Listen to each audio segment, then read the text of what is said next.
बहुत समय पहले की बात है। एक बूढ़ी औरत अपने लड़के और अपनी पोती के साथ रहा करती थी।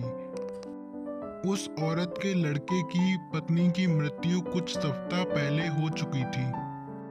मोहन अपने खेतों में काम करता था, सब्जियां उगाकर बाजार में बेच देता था, घर का गुजारा करता था और वह बूढ़ी औरत एक सेठ के घर पर काम करती थी। एक दिन मोहन अपनी माँ से बात कर रहा था। उन दोनों की बात को सुनकर उसकी लड़की वहां आ जाती है और वह आते ही रास्ते में बेहोश हो जाती है। मोहन और उसकी माँ उसको अस्पताल में भर्ती करवा देते हैं और उसका इलाज अच्छे से करवाते हैं। मोहन अपनी माँ से कहता है, माँ, हमने पिंकी को अस्पताल में भर्ती तो करवा दिया है, लेकिन हमारे पास इतने पैसे कहाँ से आएंगे। बेटा, तू एक सेठ के घर पर चला जा और अपना जो गांव वाला खेत है वो गिरवी रख दे। मोहन अपनी माँ की बात को मान लेता है और सेठ के घर जाने की सोचता है। अब मोहन बहुत ज्यादा चिंता करने लगा था। उसने सोचा, अगर खेत गिरवी रख दिया तो गुजारा कैसे होगा। आओ मोहन, बताओ क्या बात है, तुम बहुत ज्यादा उदास लग रहे हो। मोहन, तुम बताओ तुम्हारी उदासी का क्या कारण है। मैं इस कारण का क्या कोई समाधान कर सकता हूँ। हाँ सेठ जी, जो गांव वाला मेरा खेत है वो आप अपने पास गिरवी रख लो और जब मेरे पास पैसे हो जाएंगे तो मैं उन्हें छुटा लूंगा। सेठ ने मोहन को पैसे दे दिए। मोहन पैसे लेकर सीधे डॉक्टर के पास चला जाता है।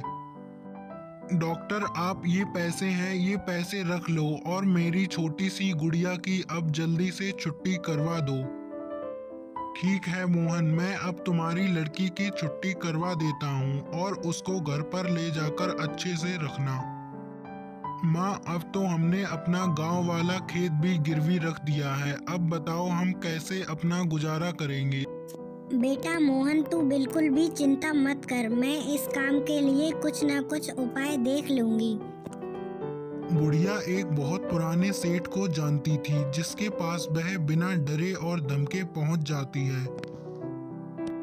बताओ अम्मा, क्या काम है तुम्हें? क्या कोई मुझसे मदद चाहिए या तुम केवल यहाँ पर घूमने के लिए आई हो?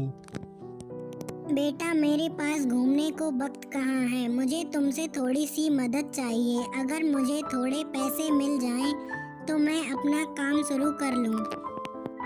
हाँ अम्मा, मैं तुम्हें पैसे तो दे दूंगा, लेकिन तुम्हें पैसे जल्दी वापस करने होंगे। अम्मा वो पैसे लेकर चली जाती है। बाजार से उसने अपना स्टॉल का सारा सामान खरीद लिया था। अब मोहन की माँ बाजार में अपना एक मोमोज का स्टॉल लगाने लगी थी, जिसमें वह चटनी को बहुत चटपटा बनाती थी, तो लोग उसकी चटनी की वजह से मोमोज खाने आने लगे थे। अब उसका परिवार भी अच्छा चलने लगा था।